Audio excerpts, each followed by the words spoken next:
Okay. Welcome to the North Carolina Museum of Art's virtual lunchtime lecture, the Museum Park, Past, Present, and Future. My name is Maria Lopez, and I'm the manager of film and lecture programs. Thank you for spending your lunch hour with us today.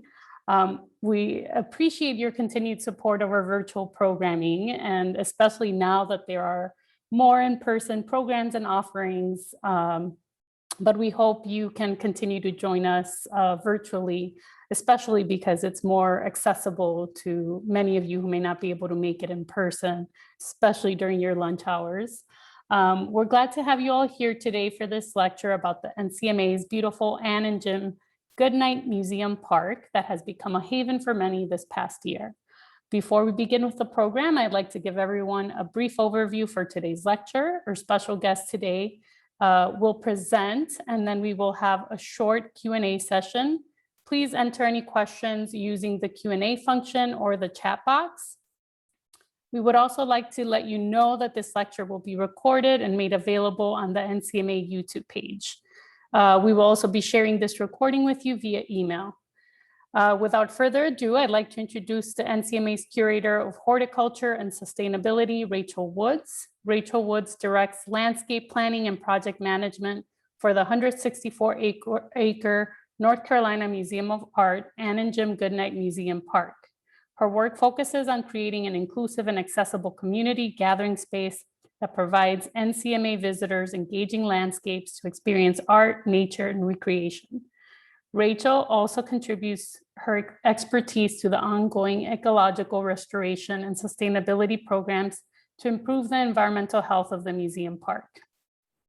Prior to joining the NCMA, she worked at the NC Zoo as curator of exterior horticulture, overseeing landscape design and management, developing educational tours, directing environmental policy, and curating the plant collection for the 500-acre park. Rachel was a restoration ecologist for Ecologic LLC in Bloomington, Indiana, where she designed and implemented ecological restorations of natural ecosystems. After graduating from college, Rachel served as a U.S. Peace Corps volunteer in Panama, working on projects focused on environmental education and addressing women's health issues.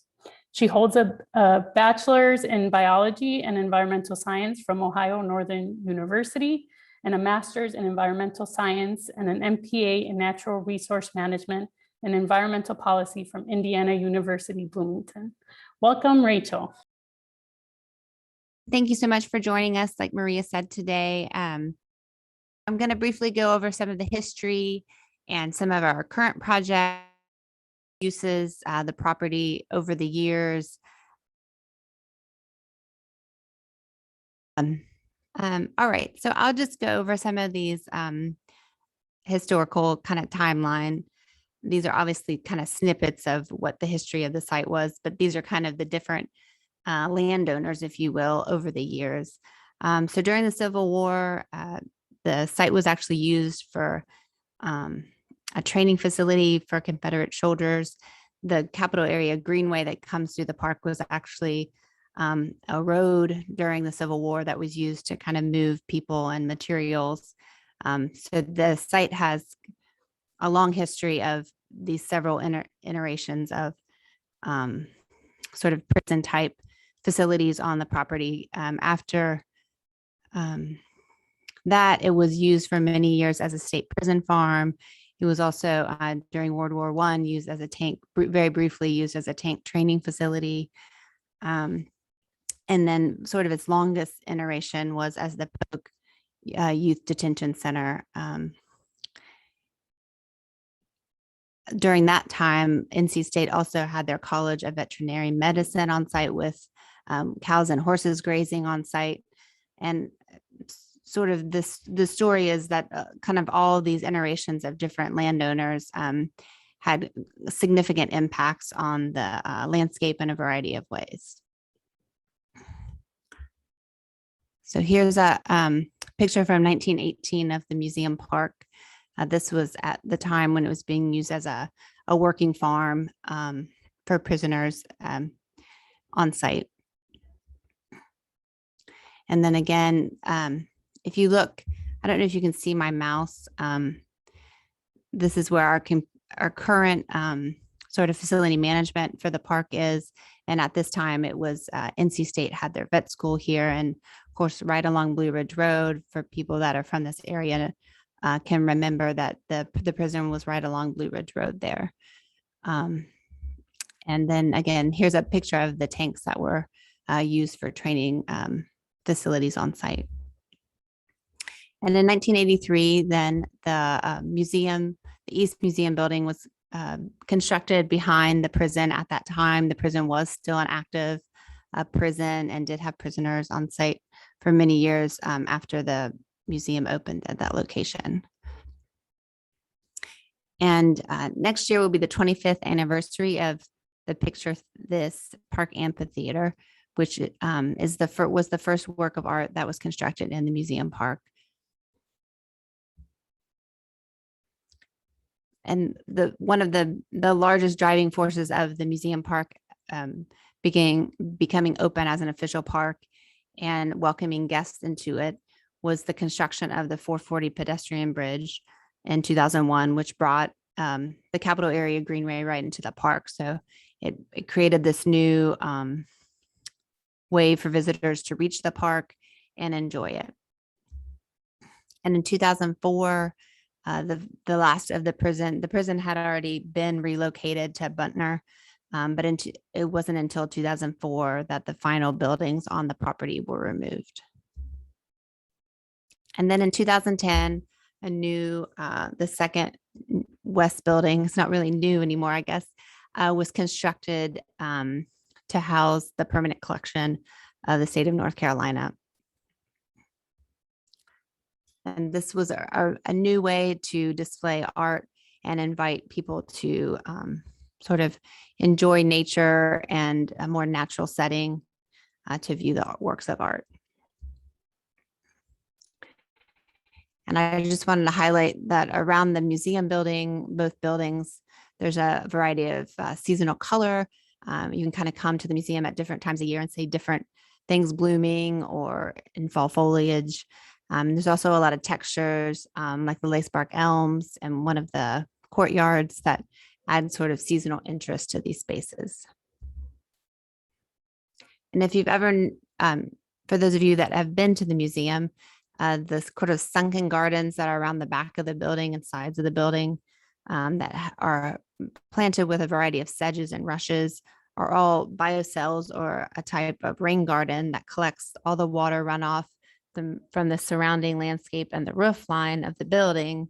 And all of that water is collected into the cistern. So if you look at the top of the screen, this is kind of a diagram of how the water that is collected in these various rain gardens around the building to reduce impervious surface flow going into our waterways and sort of collecting it. So we collect it all in the cistern, and all of that water is used for irrigation. Once the cistern reaches its capacity, that water is transferred through a series of underground piping to the stormwater management pond in the park. So this pond is planted with a series of tiers. In the right-hand corner picture, you can see these red boxes. So all of the water kind of flows from these and slowly percolates over the planted material in these two tiers to reduce velocity during storms, to mitigate flooding, and to also remove particulate matter and fertilizer and runoff from the water before it enters the pond.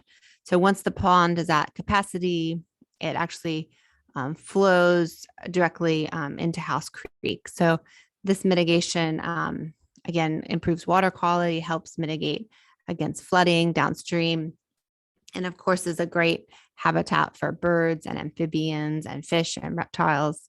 And it's really one of the best places in the park to see birds. We get a lot of migratory birds in the winter. And again, it has this sort of four-season interest for visitors.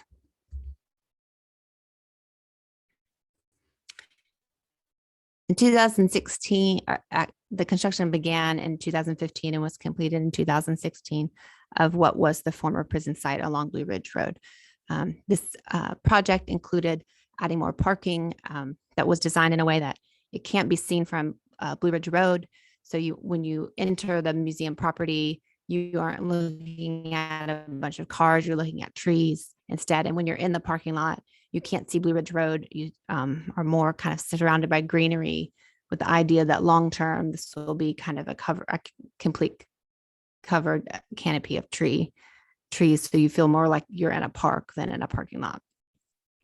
The space in between the two parking lots we refer to as the parterre garden, which is just sort of a French design garden term that means it's like an arrangement of raised beds. So if you've ever been in the parking lot, these are the beds that contain the yuccas and ornamental grasses. So the elliptical lawn was designed to have support programs and short-term installments of artworks, such as the Amanda Prayer bunnies that came in 2016. Last year, we had a work of art from Leonardo Drew displayed in the Ellipse. It's a great place. On the weekend, you can see people doing recreational sports in the Ellipse, and it's just a nice place for picnicking and to meet up with friends. On both sides of the Ellipse are the raised we call them the wave gardens. They're the series of mounding beds with gravel paths that go between them. They were designed in a way, if you look at the top left-hand corner, the blue star perennial flowers are planted in these patterns that kind of bounce from wave to wave. And in May each year, they bloom with these little blue flowers. And then in the fall, they have sort of a golden color. That's a really nice kind of stripe through the landscape in these different seasons. The wave gardens are mostly made up of different ornamental grasses with these taller ornamentals planted within them, such as in the lower left-hand corner, the rattlesnake master, which is a very tall, gets these very funny white flowers on the tops that are favored by pollinators, as well as the blazing star, the purple flower on the right-hand bottom picture, that is a favorite of lots of pollinators. And again, here's the parterre garden. That's where the large Ulalu Red de Souvreau work of art is located in the park. To continue with iterations of stormwater management, best management practices, the water quality band, was planted along both parking lots. It's about 900 linear feet. And again, as a type of rain garden that's designed to capture all that flow from the surrounding landscape, especially off of the parking lot, and percolate it through this plant material to remove oil and other particulate pollutants from the water before it moves along downstream. So again, this device is designed to drain in about 18 hours, and that really helps as it slowly percolates through the ground to help mitigate flooding downstream. It's planted with 11 different native species, including a number of plants that support pollinators. As shown in the pictures, the left-hand side is the great blue lobelia, and the bottom is the swamp milkweed. So again, just adding to this diagram, you can see on the bottom left-hand side, that's the west building, and it's showing how that water is being collected to the cistern and then down to the pond. That system was just sort of added on to when the 2016 project was completed. You can see the bottom two parking lots that water is collected in that water quality band and is fed down to the swale that goes into the pond. And then again, this smaller parking lot is fed into what we call the Dissipator, which is, you've seen it on the property. It's looks like a pile of concrete rubble. It was actually the concrete from the last prison building that was removed from the site. It's located near the smokestack, and that kind of just helps, again, break up that velocity of the water to help mitigate during storms. So for the museum park, we have a number of goals with the landscape that we do in the park to try to sort of make this site as resilient as we can against climate change and to support the health of our community, both locally as well as downstream from our site. So with every project, we implement stormwater management, best management practices to try to constantly, it's kind of an ever moving target, but we're always trying to do our part to help improve water quality for our community. We also have a number of native plant communities in the park, such as our stream, wetland habitat. We installed in the upper right-hand portion of this slide a Piedmont prairie planting several years ago we started that has a number of forbs and native grasses that really help support insects, which in turn support our local birds, which is a great sort of additional asset for visitors to enjoy when they come visit the park. So sort of what I alluded to, providing habitat for wildlife and helping support health and human well-being through various projects and reducing our carbon footprint as much as we can. So we've had several interns in the park over the years. And in 2018, we had an HBCU intern who completed GPS mapping of all of the invasive species on the property. This research was really informative for us to better manage our invasives that are existing in the park as part of our effort to restore these habitats, particularly in our woodlands. So using his research, we developed a targeted invasive species management plan for the park. So here's an example. We did a large removal in the woods in 2019. So looking at this picture, it's the kind of the lower shrub level is really kind of impenetrable, about 5 different species of invasive shrubs that really make the woods kind of uninviting and really prevent natural native wildflowers from blooming and growing in these spaces. So in this picture, you can see sort of the after of that removal, that it's more open. We've seen in these areas, this was right after the work was done, but we've seen in a number of these areas, native ferns, native orchids, other wildflowers that are coming back up now that the sunlight is reaching the ground again. One of the most detrimental issues that invasive shrubs in particular in woods do is they prevent oak and other tree seedlings from growing. So it kind of halts this succession of forest from regenerating itself. So we're really happy to have these areas cleared out again and seeing the forest kind of healing itself. So as I mentioned, we provide habitat for wildlife in a number of different ways. One of the ways is supporting insects in the park and making sure that we're doing best management practices to help either provide host plant material for them to thrive in, because then we really see things like bluebirds come in because they are insectivores. So providing those yummy caterpillars for them to come in and eat is a great way to support that wildlife, as well as other hawk. We have a number of hawk species and a great horned owl in the park. And it's just, it's great to give those opportunities for photographers and wildlife lovers to come and experience those in such an urban park.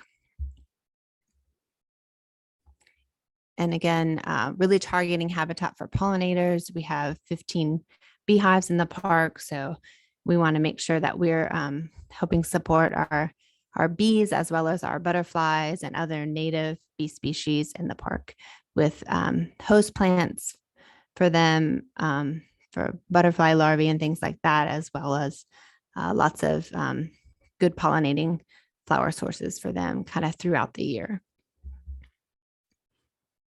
And a good example of this, excuse me, is the monarch butterfly, which hosts on milkweed. We have about 4 different species of milkweed in the park. And last year seemed like a really good year. I haven't seen many this year yet, but we had a number of caterpillars in the park last year, as well as I got to see a chrysalis in the sort of the third picture over from the left. And then I came back the next day and was able to actually see the monarch emerge before he left us for Mexico. So that was very exciting for me. As I mentioned, trying to support our community by offering opportunities for human health and well-being. Last year, we saw almost 1 million visitors during the pandemic in the park, which was, such a happy sort of benefit of our work in the park to see the community really embracing the park during that time and seeking solace and enjoying it then. We also have a bike share as part of the Capital Area Greenway, where you can come and check out bikes in the park and use them for commuting or just to enjoy in the park. So trying to reduce carbon footprint, as well as we now have 2 bus stops along Blue Ridge Road that can invite visitors to come join us in other ways. Again, and trying to reduce that carbon footprint locally. And we once again, this year we'll begin having programs in the park with partnered organizations, both within the state as well as local community partners as well. And speaking of community partners, we work with a number of different groups, host them in the park. And one I wanted to highlight was with NC State, the PAX plant sale. We have every year in the spring and the fall. This is done by horticulture students, and it's their honors organization, and they come and set up in the parking lot. It's a really great way for them to have this experience and to educate visitors on different plants, and it's a fun event. We also have a partnership with the North Carolina Native Plant Society. They have permission to come into areas that are slated, such as the one in the top right-hand corner, to be developed for housing developments or other infrastructure in the Triangle area. And we partner with them to go on and rescue native plants, dig them up, and bring them back and plant them in the park. So this has been a great way for us to sort of save these plants, but also increase our biodiversity within the museum park. And we do lots of planting with local organizations like the Boys and Girls Club or local schools. Also several of the local colleges groups have come out and done planting for kids that maybe haven't done gardening or aren't familiar with different plant varieties native to North Carolina, to have this educational opportunity. And it's a great, we always have a good time on those days doing the planting together. We, of course, also have our regular museum park volunteers. If anyone is interested in becoming a volunteer in the park, this group is a very tight-knit group. They come every Thursday and really enjoy working in the park and have a special relationship, I believe, with the space. We also get a number of corporate groups that come out regularly and help us with various projects in the park.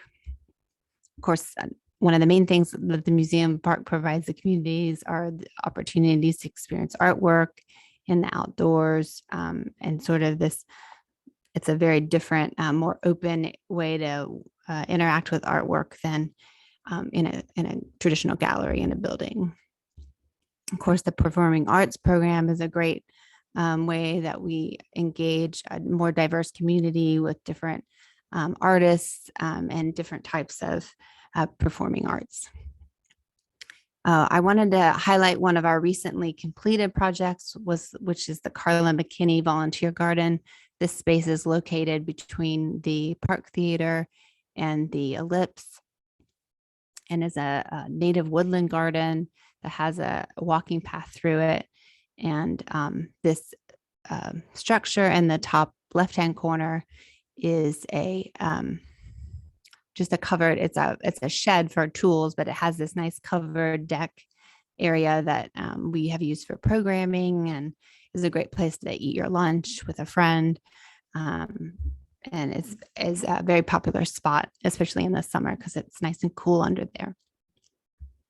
There are several interactive items in this garden as well, such as the picture in the left-hand side, this simple kind of nature play balance log for the little ones that really are just, learning to walk. And it's for them, it's a lot of, it's a lot of fun and challenging. And then the picture next to that is the Jim Galucci whisper bench, which 2 people can sit on each bench and kind of talk into the mouthpiece, and it's connected by a tube that you can kind of hear each other. There's also 13 rubbing stations that depict native flora and fauna, some of which are in the volunteer garden. And kids or groups can do little etchings of these. And then, of course, Picasso, one of our most popular interactive pieces in the park, is next to that. And then we also have this outdoor classroom, those stumps that different groups can use to do sketching, or visiting teachers with classrooms can use these to enjoy the park in a different way. Another popular item that's coming up at the end of this month and beginning of August will be our sunflower field. This year we added a second field that's below the ellipse that is in a more accessible location than our traditional field, but both should be blooming by the end of this month. And if you've been in park recently this year, you'll notice that there's a construction site near the smokestack. This is going to be our new welcome center that should be open by the end of the year, that will provide outdoor restrooms in the park, as well as a conditioned space and concessions, and have a nice covered deck with seating that overlooks the smokestack and park. We're also working on a master plan for what we are calling the preserve portion of the park. That's the area on this map highlighted in red.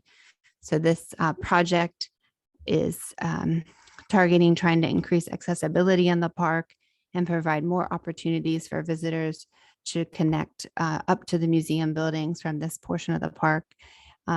Also, a major goal of this project is to create long-term design and management plans that fortify the park against climate change and these large storms that we have seen in the last couple of years, by building resiliency into the design, as well as incorporating improvements to heal the natural portion of the park through habitat restoration.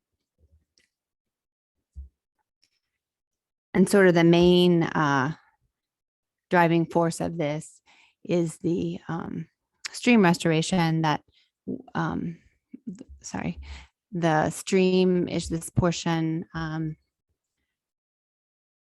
this upper tributary in the park, as well as House Creek that comes under Wade Avenue. So we're looking at restoring this entire stream system, because right now it's not very accessible, and we're losing a lot of large trees because the banks have become so unstable. So goals of this stream restoration are to reconnect the floodplain to the water body itself. So the water during a storm is able to spill out of the banks and flood more as it would more naturally, instead of eroding the stream banks as it does now, to try again to stop bank erosion so we can prevent further loss of trees and make the space more inviting for visitors to enjoy this nice water feature in the park. Of course, improving habitat along the stream is a large goal. We're going to, the design will include incorporating a number of wetlands into the riparian zone, along the stream to help increase amphibian habitat and bird habitat along the stream banks. And of course, continuing to control invasives and adding more diverse mixture of native vegetation. So one way when you're visiting the park, or if you don't have the opportunity to visit the park, a great way to be a steward and friend of the park is, of course, to remember to always dispose of your trash in the proper receptacle, to keep your dog on the leash when in the park. Staying on marked trails in the park helps reduce impacts to the landscape as well as disturbing wildlife. And also planting native plants in your yard and avoiding invasives, because sometimes these invasives do find their ways to natural areas like the park and have unforeseen consequences there. And of course, unless there is specific signage inviting you to interact in the museum park with a work of art, and to remember that you should always take photos and not touch works of art in the park. So that was all that I had for the presentation today. If anyone had any questions, I can stop my share. Rachel, do you mind turning on your camera for the Sure. Q&A session? Yeah. Hi. Okay, so we did get a couple of questions. Let me go ahead and share them with you. Melissa would like to know, who did the landscape architecture engineering design for the stormwater system? So along the street front, that was done by Civitas, and sorry, I'm blanking on the engineering firm, but they worked together on that. Civitas is out of Colorado, and they were the landscape architect. The landscape architect for the area around the west building was Surface 678. Hold on. And we also have a question. Oh, Melissa also wants to know the museum park parking lots. If you know who designed them. The museum park, the parking lots were Civitas. Okay. That's Civitas. And then Ellis Warren would like to know, what would you say are the highlights of summer with the landscape? Definitely, June is, I would say, is one of the best months just overall in the park. Certainly the pond, the upper tier of the pond has lots of flowers blooming right now. The volunteer garden has a number of shrubs and perennial flowers blooming.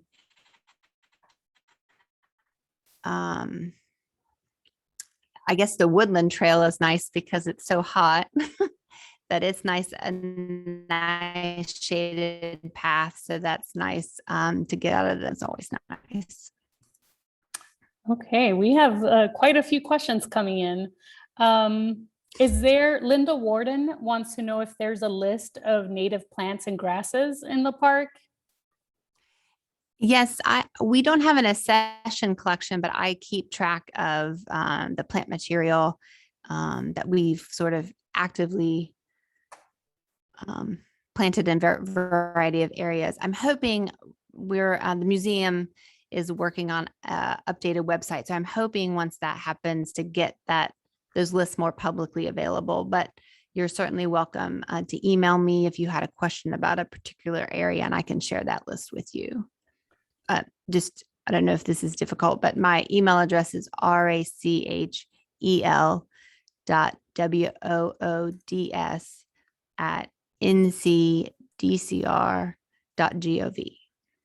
Okay, I'm also adding it to the chat so people can access it. Great. I also have a question. Let's see. Rebecca Warland would like to know, is there a plan to install more benches throughout the park?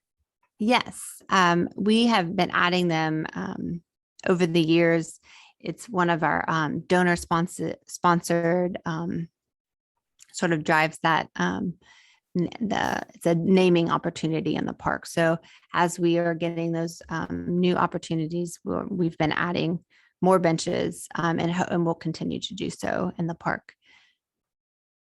Okay. And Melissa would also like to know, does the museum or your department have the GPS mapping equipment in-house?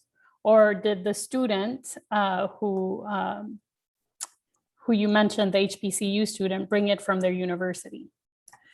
No, they were a student in the GIS department, and so I'm sure they had access to the equipment, but we have a GPS unit that we use in our department, as well as access to GIS software. So he used our equipment for that project. Okay. And Beth Friedman wants to know, how do you manage impacts from deer in the park? That's a tricky one. I would say the main thing that we do is protect smaller trees that we've planted during rut. And we just use the metal stakes with the black mesh fencing around them to protect them. We do see quite a bit of damage to trees, as well as to perennials, especially ones that are newly planted and being watered. We did a planting for Art and Bloom this year, and it looked very nice. And then the deer came and ate most of it. So it's a tricky thing. We have deer that live, we have a resident herd. So they're pretty difficult on such a big property to kind of manage what they target. And unfortunately, I've even seen them in the pools outside the West Building in the morning. They'll walk in there, which is kind of surprising, but. Okay, thank you. We'll do a couple more questions. We still have some time. Julie Young would like to know, there have been signs that the bioretention areas flanking in the parking lots that they're being restored. Do you have any insight into what that restoration is? Yeah, so I probably could take those down now.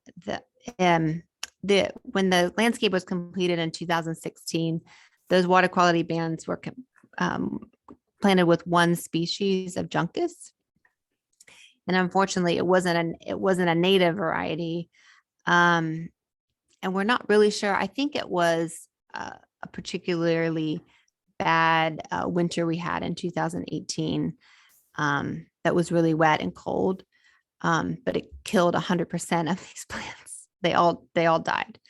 And then we did some digging into took some soil samples, and the soil was really kind of out of whack, let's say. So we redesigned it to be a more diverse variety of plants that kind of, it's an interesting environment because the soil quality, it can, it actually floods when we get a big rain event, but other times it's just dry and full sun, and receives this hot water that runs off the parking lots, especially in the summer. So trying to pick the plants that enjoyed suffering the most is what we kind of put in there. And then what we saw, we did a test planting, and then what we saw being the most robust and doing the best, we filled in the remaining areas with that plant. So you'll see the switchgrass is very robust. That's a very tall grass in there. There's Indian grass. Like I mentioned, the great blue lobelia, swamp milkweed, goldenrod, some Joe Pye weed. So all these kind of plants that are really wetland plants that like to be in this flooding and dry, go through both periods. So that's that restoration, that the plant material, especially its roots, are really this kind of critical piece of that water quality improvement. So we wanted to make sure the plant material was robust and doing well. Okay, we also have a question from Sydney and Rachel Strauss. Do you have any idea when there will be a new outdoor artwork installed in the park? We have a work of art coming from a German artist named Yippie Hein. We're hoping, we've been a little delayed with COVID, but we're hoping that the individuals from that studio will be able to come in September. So this fall, we should have a new work of art in the park. And Melissa also has a great question as well. And it's kind of a comment. She says, the history research you have done on the park is so interesting. Do you have any plans for interpretation of that in the park or some programming around it? I don't think many people know about the prison. Yeah, so we have one sign on the history of the park that was actually just redone and should be installed hopefully in the next month or so. And then we're going to do a second history sign. We haven't determined the location yet, but I believe it'll be near the new Welcome Center that interprets more on the prison site as well. Okay, and then Melissa also wants to know if you can say a little bit more about the Park Welcome Center coming this year. Yeah, so like I said, it will be located over near the smokestack. It'll have a nice deck that's covered that will afford nice views of the smokestack as well as looking back towards the upper meadow in the park. It will have unisex bathrooms, I believe 5 of those. Since it's located near the Greenway, it will have a location for people to lock up their bikes. There's also going to be a space for food truck hookup. So for events or on the weekends, we'll have food trucks come and serve food from that space, as well as have some type of vending in the building itself, food service there. And it'll have a small conditioned space where we can do small exhibitions, classrooms can be held. I believe you'll be able to rent it out for an event that you are having. I hope that helps answer that question. And we have another question from Susan. Is there a plan to paint clouds? Is the plan to paint clouds on the smokestack still happening? No, that was sort of tabled several years ago. So at this time, I don't believe so, that there's any plans to pursue that. Okay. Yeah, and are there any plans for other murals around the park? Not at this time, but that's certainly something that we, could look into in the future. Okay, I think, let me just check. Oh, Sharon has a great question. Do you encourage, discourage, or ignore poison ivy? We do not encourage it. We try to remove it when it's near pathways, but it is a favorite of birds and unfortunately is quite prolific in the park, especially in the woods. So it's definitely one of those to keep your eye out for. We try to mitigate it as much as we can, but it is a native and it thrives in our environment here in North Carolina. Okay, and we'll do just one more and wrap things up. Scotty is asking, have red and gray foxes been spotted in the park? Yes, we have I've seen red foxes. I've not seen gray foxes, and I've seen coyotes early in the morning in the park, which is unusual. Usually they don't occupy the same habitat, but maybe the coyote was just moving through. But I've seen foxes several times in the park. Okay. Actually, we just got two more questions, so we'll go ahead and ask them. Linda would like to know if the new sign, I believe she's referring to the visitor center, will include history like the Army base, vet school, and even earlier Indian occupation. To some extent, yes. The new panel that's going in, it will be located closer to the entrance to the Upper Meadow Trail. We'll also have that information on it. As I mentioned, unfortunately, because we've never done an archaeological study, and that isn't to say that we never will, but to date, one has not been done. So sort of the information I provided earlier is kind of all, we just have the knowledge of the groups, the Iroquois and the Siouan groups that occupy this part of North Carolina. Unfortunately, we don't know in particular which of those groups were in the park. Okay, and we have a 10-year-old, Nui, asking when the cloud chamber will reopen. It should be hopefully by the fall. They've made a lot of progress on restoring the roof of the structure. There's still a couple of things that have to be, the doors being rebuilt, the benches inside are being reconstructed. So there's still some other elements that need to be fixed before it's reopened, but they're making a lot of progress. So we're all anticipating that reopening.